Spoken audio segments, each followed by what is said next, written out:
Last part में हमने देखा था कि मैक्स ने उस स्टैचू की मदद से गोल्डन हॉर्न बेहेमोथ को काफी स्ट्रॉन्ग बना लिया था। साथ ही उसने एक नई टेक्निक भी सीख ली थी और फिर वो अर्थ पर चला गया था, जहाँ पर उसने इंसेक्ट नेस्ट की क्वीन एलिना को अपना गुलाम बना लिया था, जिसने मैक्स को एक इंसेक्ट आर्मी बनाने की सलाह दी थी। तो मैक्स इसके लिए मान गया था, जिसके बाद मैक्स एवा के साथ घूमने चला गया था। अब आगे इस पार्ट की शुरुआत में हम देखते हैं कि एवा और मैक्स अर्थ की मार्केट में घूम रहे थे, जहां एवा मैक्स से कहती है कि आज हम पुराने कपड़ों में घूमते हुए काफी अच्छे लग रहे हैं। ऊपर से तुम अब बहुत फेमस हो गए हो, इसलिए तुम अपना आर्मर यहाँ नहीं पहन सकते, वरना तुम्हें कोई पहचान लेगा। इसके बाद वो इधर उधर घूमने लगते हैं, जहाँ मैक्स अर्थ की टेक्नोलॉजी को देखकर हैरान हो गया था, क्योंकि अर्थ पर अब सफाई का काम रोबोट्स करते थे। साथ ही अर्थ पर नई नई कार्स भी आ गई थी। उसी वक्त मैक्स देखता है कि जिस एकेडमी में वो पहले पढ़ता था, वहाँ के बोर्ड पर उसकी और एवा की बहुत बड़ी फोटो लगी हुई है, जिसमें लिखा था कि ये दोनों इसी स्कूल के एलुमनी हैं। तो ये देखकर वो खुश हो जाते हैं। जिसके बाद मैक्स बोलता है कि अर्थ पर पहले भी ये चीजें इसी जगह पर थी और आज भी यहीं पर है। अब वो दोनों एक बर्गर शॉप पर जाते हैं, जहां एवा और मैक्स शादी से पहले आया करते थे। तो बर्गर शॉप पर बैठने के बाद एवा मैक्स से कहती है कि जब अर्थ का डेवलपमेंट प्रोजेक्ट स्टार्ट हुआ था, तब ये डिसाइड कर लिया गया था कि अर्थ की कुछ खास लोकेशन को चेंज नहीं करा जाएगा, बस उसे रीडेवलप करा जाएगा। अब एवा एक हाई टेक फोन से उन दोनों का मील ऑर्डर करती है, जिसके बाद वेटर तुरंत ही उन दोनों का ऑर्डर ले आती है, जिसे एंजॉय करते हुए मैक्स कहता है कि इसका टेस्ट तो आज भी पहले जैसा ही है। उसी वक्त मैक्स देखता है कि वहाँ पर एक मोटा सा लड़का बॉडीगार्ड्स के साथ था, जो एक स्टूडेंट को बुली कर रहा था। साथ ही उसने उस स्टूडेंट को पीटा भी था। तभी वो स्टूडेंट मोटे से कहता है कि तुम ऐसा नहीं कर सकते, ये यांगजाओ सिटी है, मैं तुम्हारी कंप्लेंट पुलिस में कर दूंगा। इस पे वो मोटा कहता है कि ये पूरी सिटी मैक्स फैमिली की है, और न केवल ये सिटी बल्कि ये पूरी मिल्की वे गैलेक्सी मैक्स फैमिली की है, और मैं उसी मैक्स फैमिली के एक मेंबर का दोस्त हूँ, इसलिए तुम्हें यहाँ कोई नहीं बचा सकता।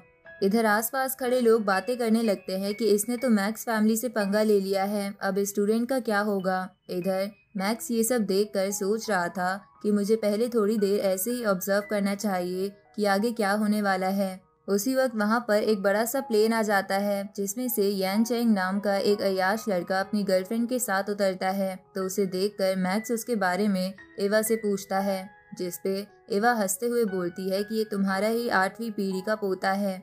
इधर यान चेंग उस स्टूडेंट की हालत देखकर मोटे को एक थप्पड़ मारता है और उससे कहता है कि क्या तुम लोगों से ठीक से बात नहीं कर सकते, तुम हमारी फैमिली का नाम क्यों खराब कर रहे हो। तो ये सब सुन के मैक्स खुश हो जाता है कि उसकी 8वीं पीढ़ी का पोता बुरा इंसान नहीं है। इधर यान चेंग उस स्टूडेंट को हाथ देकर उठाता है, जिसके बाद वो उससे माफी मांगकर भेज देता है। तो ऐसा करने की वजह से आसपास की भीड़ बिल्कुल खत्म हो जाती है। लेकिन ऐसा होते ही यान चेंग उस मोटे लड़के को इशारे से कहता है कि आगे से ये सब करो तो अकेले में करना, वरना हमारी फैमिली का नाम खराब होगा। तो उसका इशारा देखकर मोटा लड़का वहाँ से चला जाता है।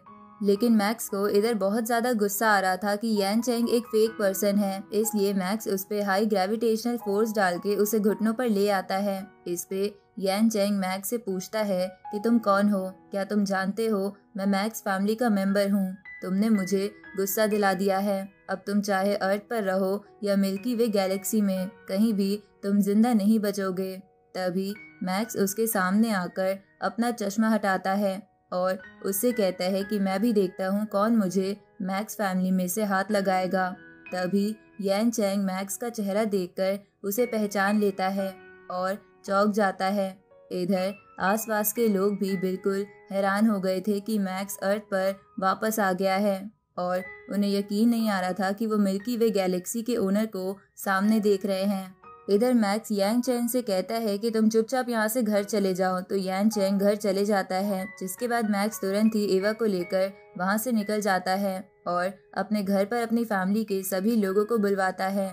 तो वहाँ लोगों को आता देख मैक्स थोड़ा हैरान था। तभी एक इंसान की तरफ इशारा करते हुए एवा मैक्स से कहती है कि ये तुम्हारा 11वीं पीढ़ी का पोता है और फिलहाल यही तुम्हारी यंगेस्ट जनरेशन है। साथ ही एवा मैक्स को बताती है कि अब हमारी फैमिली में 2000 से ज्यादा मेंबर हो गए हैं। इधर वो लोग भी ये देखकर हैरान थे कि वो मैक्स फैमिली के एल्डर को अपने सामने देख पा रहे हैं।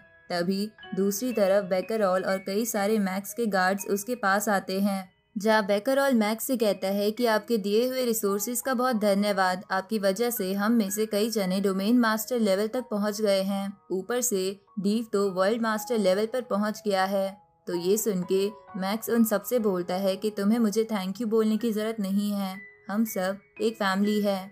ये सुन के उन सबको काफी अच्छा लगता है। आगे मैक्स अपने बड़े बेटे के साथ बैठा था, तभी मैक्स का भाई वहां आता है और मैक्स से कहता है कि तुम्हारे बड़े बेटे पिंग पिंग ने कंपनी को एस्टैब्लिश करने में काफी मदद करी है और इसका फ्यूचर बहुत ब्राइट है। ये सुन के पिंग पिंग मैक्स के भाई को थैंक्स बोलता है। इधर मैक्स भी पिंग पिंग की तारीफ करता है। तभी उसकी आंखों पर कोई हाथ रखता है और पूछता है कि वो कौन है, जहां मैक्स अपने छोटे बेटे जाओ हाई को पहचान गया था। जिसके बाद वो दोनों गले मिलते हैं और फिर मैक्स जाओ हाई से कहता है कि मुझे तुम्हारी मदर ने बताया कि तुम अभी भी अर्थ से बाहर ही ट्रेनिंग करते हो, लेकिन तुम आज फिर यहाँ कैसे आ गए। इस पे जाओ हाई कहता है कि मॉम ने मुझे आपके बारे में बता दिया था, तो फिर मैं क्यों ना आता, क्योंकि आपसे मिलने का मौका कई सालों बाद मिलता है। उसी वक्त मैक्स का साला भी उससे मिलने के लिए भागते हुए आने लगता है, लेकिन तभी वो रुक जाता है क्योंकि मैक्स के डैड ने अपनी वाइफ को गोद में उठा रखा था और वो हवा से नीचे उतर रहे थे, लेकिन उनका पैर फिसल जाता है और मैक्स की मॉम नीचे गिरने लगती है। ये देखकर मैक्स अपनी मॉम को बचाने के लिए जाता है, लेकिन तभी मैक्स का भाई उससे कहता है कि डैड तुम्हारे रिसोर्सेज की वजह से अब यूनिवर्स लेवल पर पहुंच गए हैं, इसलिए तुम्हें उनकी चिंता नहीं करनी चाहिए। उसी वक्त मैक्स के डैड अपनी वाइफ को कूल तरीके से बचा लेते हैं। इसके बाद मैक्स अपनी मॉम से मिलता है, जो मैक्स को देखकर इमोशनल हो गई थी। तभी मैक्स के डैड उससे कहते हैं कि मैं हाल ही में VR गेम खेलने लग गया हूँ और मैंने एक बहुत बड़ी कम्युनिटी भी बना ली है। तभी उनकी वाइफ उनका कान पकड़कर कहती है कि तुम जितने बुढ़े होते जा रहे हो उतना तुम्हारा बचपना बढ़ रहा है। तो ये देखकर सब हंसने लगते हैं, जिसपे मैक्स सोचता है कि मैं शुरुआत से ही अपनी फैमिली को ऐसा ही देखना चाहता था और आज मैं उसमें कामयाब हो गया हूँ। तभी मैक्स का गार्ड उससे कहता है कि आपकी फैमिली के सब लोग यहाँ आ गए हैं। तो मैक्स एक एक कर उन सबसे मिलने लगता है, जो अब अर्थ पर अलग अलग पोजीशंस पर थे। तभी मैक्स की एक ग्रेट ग्रेट ग्रैंड डॉटर का बच्चा उसके सामने आ जाता है, तो मैक्स उसे गोद में उठा लेता है। तो मैक्स का ये जेस्चर देखकर सब लोग उससे काफी खुश होते हैं। उसी वक्त मैक्स सबसे कहता है कि मैंने यहाँ आप सबको इसलिए बुलाया है कि कुछ लोग हमारी फैमिली में पावर्स का गलत इस्तेमाल कर रहे हैं और मैं ऐसा बिल्कुल नहीं होने दूंगा। इसलिए मैंने आज एक एग्जाम्पल सेट करने के लिए यान चैंग को सजा देने का फैसला करा है, क्योंकि वो एक स्टूडेंट को परेशान कर रहा था। इधर यान चैंग ये सब सुन के काफी घबरा जाता है, क्योंकि सभी फैमिली के लोग उसकी तरफ देख रहे थे। तभी मैक्स उससे कहता है कि ये पार्टी एंजॉय करके सीधा अपने घर चले जाना, क्योंकि मेल पर तुम्हें तुम्हारी सजा बता दी जाएगी। तो ये सुन के यान चैंग रोते हुए अपना सर झुका लेता है, क्योंकि वो मैक्स के खिलाफ नहीं जा सकता था। आगे सब पार्टी एंजॉय करने लगते हैं और मैक्स एवा के पास आ जाता है, जहां एवा मैक्स से कहती है कि हमने इन्वेस्टिगेट करा है कि यान चैंग ने कोई बड़े बड़े क्राइम्स नहीं करे हैं, इसलिए उसे 10 साल तक माइन में काम करने की सजा दे दी गई है। इस पे मैक्स कहता है कि तुमने ये अच्छा किया, इसकी वजह से बाकी फैमिली मेंबर्स गलतियां नहीं करेंगे। इसके बाद एवा मैक्स से बोलती है कि पार्टी के बाद मैं तुम्हें कुछ दिखाना चाहती हूँ। इस तरफ हम दूर स्पेस में एक बंदे को देखते हैं, जो बोलता है कि तुमने काफी अच्छी टेक्निक की मदद से मिल्की वे गैलेक्सी को छुपा रखा है। अगर तुम्हें वर्चुअल यूनिवर्स कंपनी मदद ना करती तो मैं तुम्हें कब का ढूंढ चुका होता। इसके बाद वो कल्टीवेटर स्पेस में क्रैक बनाकर मिल्की वे गैलेक्सी का रास्ता खोल देता है और उसके अंदर एक शिप को भेज देता है, जिसके बाद वो उस क्रैक को बंद करके वहां से चला जाता है। इधर एवा पार्टी के बाद मैक्स को एक मेटल का टुकड़ा दिखाती है और मैक्स से कहती है कि अर्थ पर जब रीडेवलपमेंट प्रोग्राम चल रहा था तभी हमें ये टुकड़ा मिला था। हमने इस पे रिसर्च करी तो हमें पता चला कि इस पे सूरज जितनी गर्मी का भी कोई असर नहीं होता और इस मेटल की हार्डनेस लेवल F की है। ऊपर से जहाँ से हमें ये टुकड़ा मिला था वहाँ की मिट्टी से हमें पता चला कि ये टुकड़ा लगभग 600 मिलियन ईयर्स पुराना है। लेकिन इस पे अब तक कोई जंग वगैरह नहीं लगा है। तो ये सुन के मैक्स कहता है कि ये बहुत ही हल्का है, साथ ही एक जेट जैसा फील देता है। इधर बबाता उस मेटल के टुकड़े के बारे में इंफॉर्मेशन निकालने की कोशिश करती है, लेकिन उसे कुछ नहीं मिलता। तो मैक्स कहता है कि इसके बारे में ना वर्चुअल यूनिवर्स कंपनी में कुछ है, ना गोल्डन हॉर्न बेहेमोथ की मेमोरी में इससे रिलेटेड कुछ है। ये सुन के एवा मैक्स से कहती है कि क्या इसके बारे में पता लगाने का कोई और तरीका है। इस पे मैक्स कहता है कि अभी तो मुझे इसके बारे में कुछ नहीं पता। इस तरफ हम उसी स्पेसशिप को देखते हैं जो मिल्की वे गैलेक्सी में आ गई थी, जिसके बाद वो स्पेसशिप खुद को इनविजिबल कर लेती है और उस स्पेसशिप का एआई शिप में बैठे लोगों से कहता है कि हम अपनी डेस्टिनेशन पर पहुंचने वाले हैं और फिर हम अपना जासूसी का काम शुरू कर सकते हैं। इधर उस शिप में बैठा एक बंदा कैप्टन से पूछता है कि हमें जिस अनडाइंग लेवल के बंदे ने यहाँ भेजा है, क्या आप उसे जानते हो?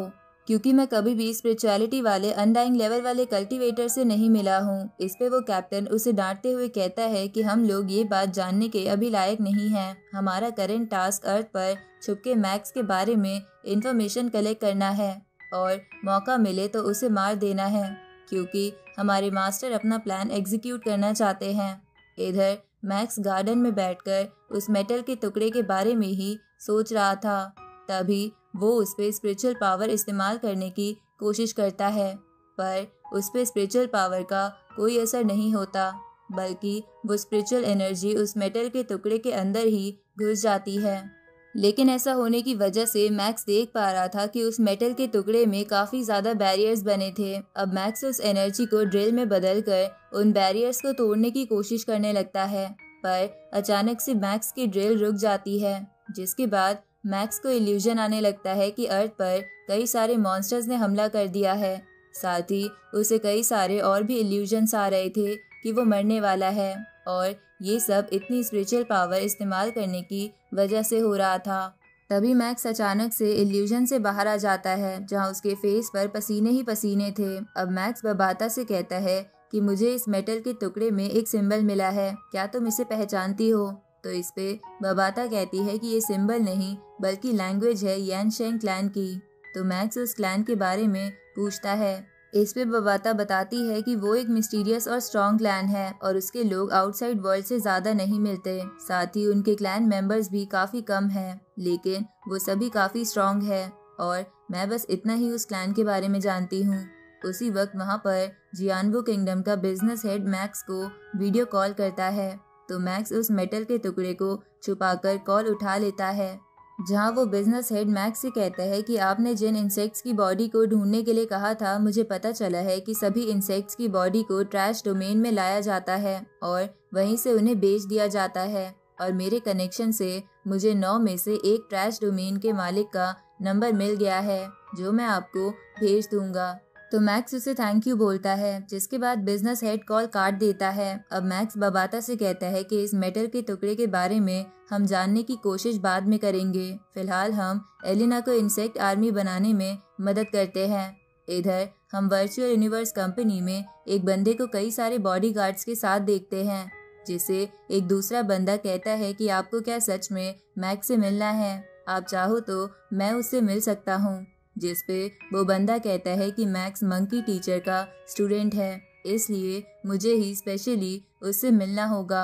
अब उस बंदे के ये बोलते ही ये पार्ट यहीं ख़त्म होता है।